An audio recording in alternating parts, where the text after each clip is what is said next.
ये बड़े से पत्थर पर ही बड़ा सा पेड़ लटकता हुआ जैसा नज़र आ रहा है। देखो दोस्तों जहाँ पर मैं खड़ा हूँ ये थाड़ामुल्ला बाबा जी का मंदिर। इसकी जानकारी लेने के लिए आपको मेरे फ्लैशबैक पर जाना पड़ेगा। दोस्तों ये है कंडाघाट, जो सोलन से 17 किलोमीटर शिमला जाने वाले रोड पर है। तो इस तरीके से है कंडाघाट का नज़ारा। तो अब हम इस कंडाघाट वाले रोड को छोड़ते हुए सोलन वाले रोड पर इस तरीके से, जो आपको आगे एक मोड़ दिखाई दे रहा है, उधर से हम नीचे की ओर उतर जाएंगे। दोस्तों आप लोग आ चुके हैं फ्लैशबैक पर। तो ये कंडाघाट का ये मेन मार्केट इस तरीके से, ऊंचे ऊंचे बिल्डिंग, ऊंचे ऊंचे फ्लाईओवर अभी बन रहे हैं कंडाघाट में। तो ये गया नीचे वाला रास्ता। इस रास्ते से होते हुए हमको इस रास्ते को पकड़ना है। तो वो वाला रास्ते पर पकड़ कर तब आएगा हमारा वो ऐतिहासिक मंदिर।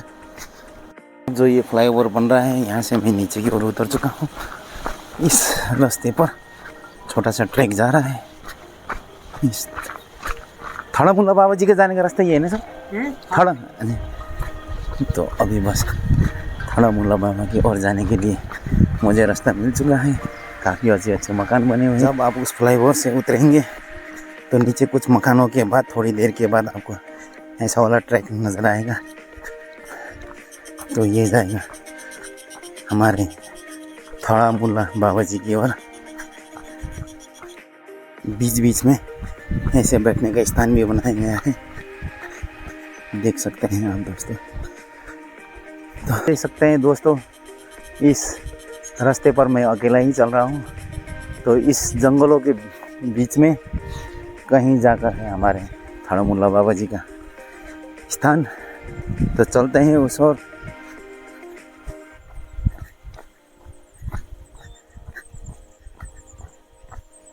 यहाँ पर जूते रखने का बनाया गया है दोस्तों। और उसके बाद ऐसा कुछ मंदिर है। उसके बाद इधर से नीचे की ओर हमें जाना है। और ये आवाज़ किस चीज़ का आ रहा है दोस्तों, ये मुझे भी नहीं पता है। चलो चलते हैं आगे की ओर। ऐसा कुछ है एंट्रेंस गेट दोस्तों। यहाँ से हमें जाना पड़ेगा अंदर की ओर।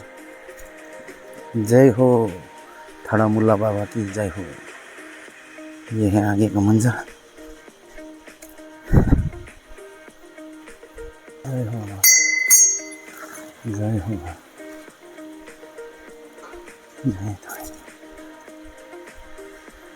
जय। दोस्तों यही है हमारा थाड़ामुल्ला बाबा जी का मंदिर। कहते हैं यहाँ सतयुग के समय में हमारे थाड़ामुल्ला बाबा जी ने यहाँ तपस्या किया था। ये तो उनका तपोस्थल है दोस्तों। तो यहाँ पर यज्ञ भी किया जाता है दोस्तों। और ये है हमारे थाड़ामुल्ला बाबा जी का तपस्या तपोस्थल भूमि। तो इस तरीके से देखो दोस्तों, यहाँ पर उन्होंने तप किया था। तो अब ये घंटी हम बजा लेते हैं दोस्तों।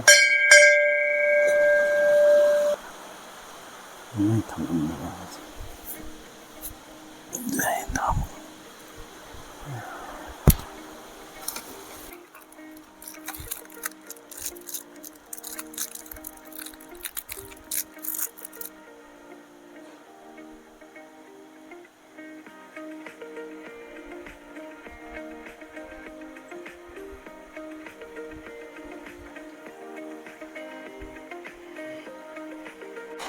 दोस्तों आप लोग सोच रहे होंगे कि मैं बिना मूर्ति और बिना किसी भी स्वरूप के मैं कैसे पूजा कर रहा हूँ।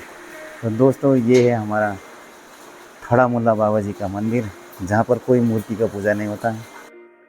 और कहते हैं कि सोलन डिस्ट्रिक्ट भर के लोग यहाँ पर थाड़ामुल्ला बाबा जी का पहले पूजा करते थे। फिर ये जल स्थान वो जगह है जहाँ पर कोई दुश्मनी रंजिश हो तो यहाँ पर लाकर उन लोगों को जल पिलाया जाता था। और कहते हैं कि उनका फैसला 8 दिन के अंदर ही हो जाया करता था, कौन सच्चा है कौन बुरा है। तो कहते हैं इस जल को पीने पर अगर आप सच्चे हो तो उस दुश्मन का हार ज़रूर होता है। तो हम भी जाकर पीते हैं इस जल को दोस्तों।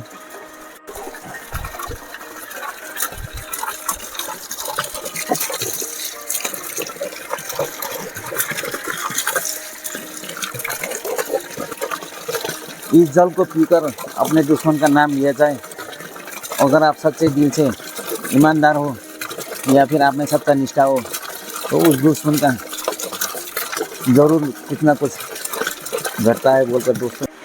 तो दोस्तों हमने जल तो पी लिया, पर हम अपने दुश्मन को ऐसे ही छोड़ देते हैं भगवान के भरोसे। हम उनके बारे में कुछ भी अपशगुन नहीं करेंगे। तो चलते हैं दोस्तों। मुझे कुछ यहाँ के लोकल बासिंदा को, जब मैं ऊपर से आया था आपका सोलन से आते समय, कुछ लोगों ने कहा उधर एक बहुत सुंदर सा झरना भी है, तो उस झरना को ढूंढने के लिए चलते हैं। मुझे शायद ये थानामुल्ला बाबा के बाएं तरफ से कुछ ये नदी बहते हुए भी नज़र आ रहे हैं, नाला जैसा। तो इसी के ऊपर कहीं जाना होगा उस झरना को ढूंढने के लिए। तो मैं अकेला हूँ दोस्तों, तो अभी देखते हैं मैं पहुँच पाता हूँ कि नहीं वहाँ तक। यहाँ पर ऐसे सूखे पत्ते हैं दोस्तों, इसमें चलना बहुत ही मुश्किल हो रहा है और फिसल भी रहा है। तो अब थानेमुल्ला बाबा के नाम लेकर चल पड़ते हैं आगे की ओर। तो हुआ मंदिर, और ये वाले पत्तों के सूखे हुए शाखाओं से होते हुए मैं ऐसे अकेले ही इस नाले से होते हुए, ये जो आपको ऊपर एक जंगल दिखाई दे रहा है उस तरफ को मुझे बढ़ना है दोस्तों। तो आप लोगों को भी शायद पता हो, पता नहीं हो, यहाँ के सोलन के लोकल निवासियों को। तो चलते हैं उस झरने की ओर। देखिए दोस्तों बिल्कुल नंगे पाँव, और ये देखिएगा पत्थर, कितने नोकीले चट्टान वगैरह हैं ये देखिए। इस चट्टानों से होते हुए उस झरने तक हम लोग जाएंगे ज़रूर। पर दोस्तों हम लोग में सिर्फ मैं आप लोगों को जोड़ता हूँ, पर मैं चल रहा अकेले हूँ। तो देखते रहिएगा ये राजेश आपको उस झरने तक पहुँचा सकता है कि नहीं। काफ़ी बड़े बड़े चट्टान हैं, इन पत्थरों को, इन शिलाओं को पार करते हुए हमें जाना पड़ेगा ऊपर की ओर। ये हमारे थानामुल्ला बाबा जी का मंदिर का पीछे का भाग, और मैं ये रहा अकेला राजेश, जो आप लोगों को इस रास्ते से होते हुए उस झरने तक लेकर जाएगा। जब भी दोस्तों मैं ऐसे तपोस्थल की तरफ या किसी शिव गुफा या किसी पहाड़ी पर ऐसे तपोस्थल पर निकल पड़ता हूँ अकेले, तो मैं जब रास्ते में मिलता हूँ किसी से, तो वो लोग कहते हैं यार राजेश तू अकेला तो नहीं गया था।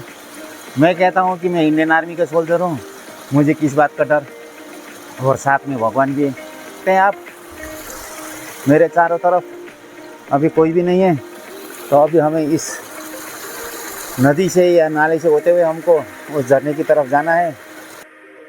जाते समय आपको ऐसा ऐसा नदी के रास्ते जाना पड़ेगा दोस्तों।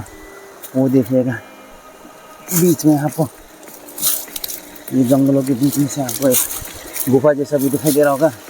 इस गुफा को पार करते हुए हमें वहाँ तक पहुँचना है, उस झरने तक।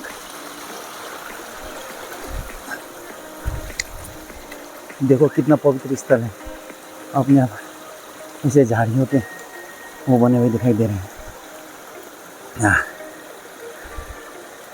देख रहे हैं झलर जैसा दिखाई दे रहा है झाड़ियों का। दोस्तों आपको नज़दीक जाकर दिखाता हूँ। ये देखिए,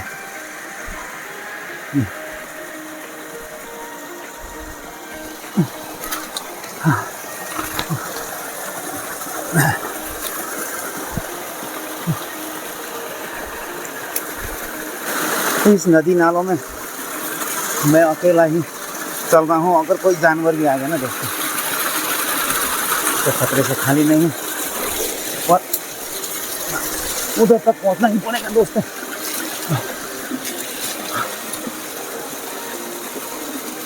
ये देख रहे हैं आप, मुझे इन झाड़ियों से होते हुए अकेला ही गुजरता जा रहा हूँ उस झरने का, विशाल झरने का, आप लोगों को दर्शन कराने के लिए। तो आखिर में इस झरने के पास आ ही गया हूँ। तो दोस्तों आप लोगों को दिखाता हूँ वो झरना। तो क्या है झरना, ये देखिएगा दोस्तों किस तरीके का आप लोगों को दिखाई दे रहा है, ये ज़रूर बताइएगा।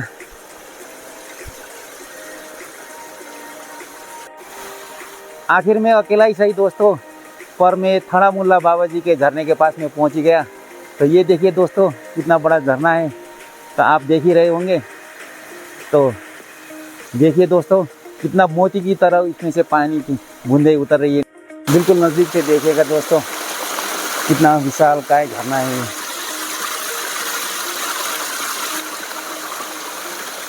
ऐसा लग रहा है इसके नीचे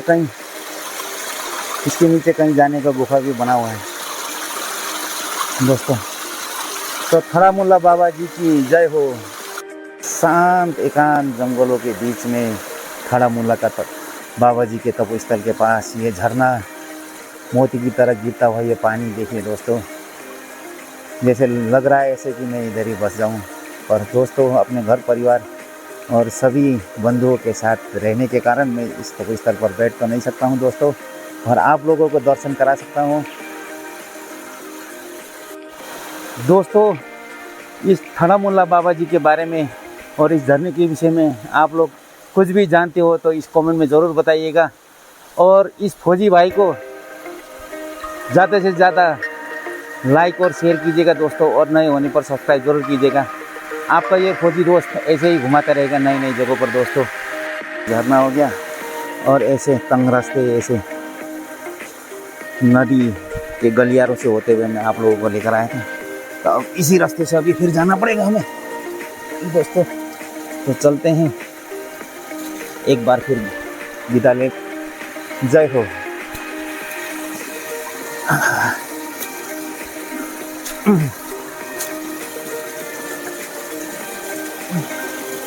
अगर इधर से मैं फिसला तो दोस्तों मेरा कैमरा भी गया और मैं भी गया पानी में फिर दोस्तों। ये जो चट्टान है ना दोस्तों बहुत फिसलन भरा है।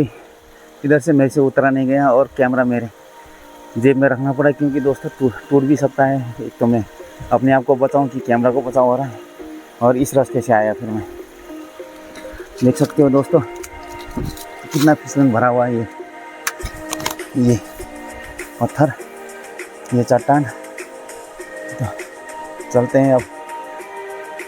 देखिए दोस्तों पत्थर में कैसे ये जीवित है ये पेड़ हजारों सालों से, ना इसके नीचे मिट्टी है ना कुछ है दोस्तों। आप लोगों को मैं घुमा कर दिखा देता हूँ। ये पत्थर है, देखिएगा दोस्तों इधर भी आपको पत्थर दिखाई दे रहे होंगे। देखो ऊपर पेड़। आप सोचिए दोस्तों ये है वो पेड़ जो पत्थरों में अपने आप उगा हुआ है हजारों सालों से। ये देखिएगा कोई मिट्टी नहीं है, कोई वो नहीं है, पत्थरों में दोस्तों। पेड़ से अंदर आने पर आपको अलग ही शांति नजर आएगा, अलग ही शांति का महसूस होगा दोस्तों। आप लोग देख ही रहे हैं कि आपका ये फौजी भाई राजेश किस तरीके से मेहनत कर रहा है और नए नए ब्लॉग बना रहा है दोस्तों। तो आप लोग प्लीज़ लाइक और शेयर ज़रूर कर दिया कीजिएगा, अगर नए हो तो सब्सक्राइब भी ज़रूर कीजिएगा, तो अपने दोस्तों को भी ज़रूर दिखाइएगा।